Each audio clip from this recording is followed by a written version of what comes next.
Arrivé en 1996, notre pays a connu une crise terrible, ce qui a créé la division parmi les Centrafricains. Or, moi, je suis très allergique à la division. C'est ainsi que, ayant vu un leader politique, le Premier ministre de l'époque, Jean-Paul Oupandé, dans la gestion de l'unité des Centrafricains, j'ai décidé d'adhérer, de contribuer à la création du Parti de l'Unité nationale. La situation des femmes dans l'espace politique de la République centrafricaine reste préoccupante au regard des statistiques nationales. Même si elles représentent 50,2% de la population totale, en général, les femmes en République centrafricaine occupent très peu de positions stratégiques. Le document de programme pays en RCA, qui part de 2018 à 2021, est aligné sur le plan stratégique du PNUD au niveau global. Ce plan stratégique s'articule autour de 3 types de contextes et de développement, à savoir éliminer la pauvreté sous toutes ses formes et dans toutes ses dimensions. Le second, accélérer les transformations structurelles propices au développement durable. Et le troisième, renforcer la résilience aux chocs et aux crises. Il y a 6 solutions types qui viennent en appui à ces 3 axes.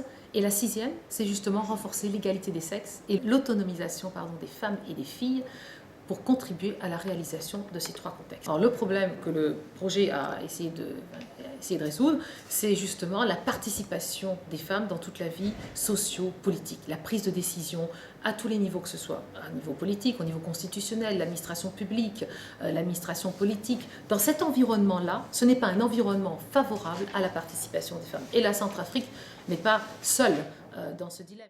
Et même si on voit une progression, on est arrivé quand même à 19,7%, je crois, des femmes représentées. Donc on voit une montée en puissance un peu dans des organes de haute décision, que ce soit la Cour constitutionnelle, la haute autorité chargée de la bonne gouvernance, le Haut Conseil de la communication.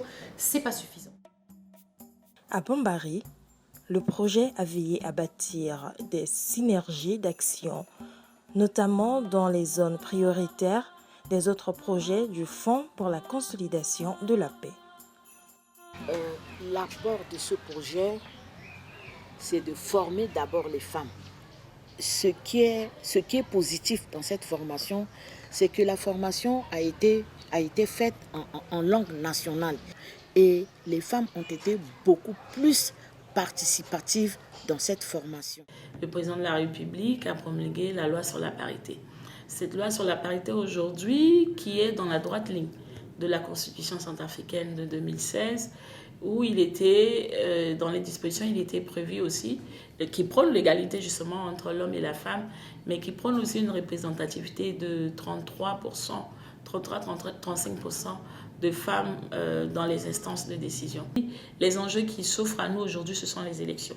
Les élections dans une année où nous espérons que les femmes, justement, seront un peu plus représentées dans les instances de l'Assemblée nationale, dans d'autres instances qui auront à se mettre en place. Le projet participation politique des femmes a permis de pallier premièrement au déficit d'information sur la réforme du code électoral par les femmes des institutions de la République, issues des partis politiques, mais également de la société civile.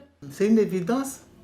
La réforme du code électoral, avec les nouvelles réformes favorables au genre, c'est une opportunité pour les femmes qui se sont engagées cette fois-ci à participer à tous les scrutins à venir, à savoir les présidentielles, les législatives, les municipales, les sénatoriales et les régionales.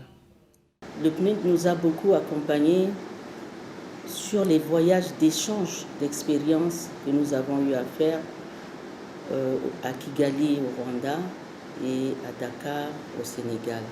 Les résultats atteints aujourd'hui, c'est déjà cette prise de conscience des femmes d'une manière générale et au niveau du Parlement. Et nous, aujourd'hui, ce qui nous anime, c'est l'enrôlement des Centrafricains sur la liste électorale.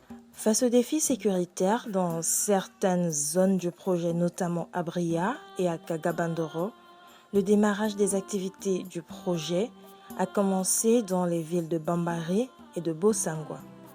Pour pallier à cette difficulté, une synergie d'action a été mise en place avec la MINUSCA et les organisations locales sur place qui ont appuyé la mise en œuvre des activités.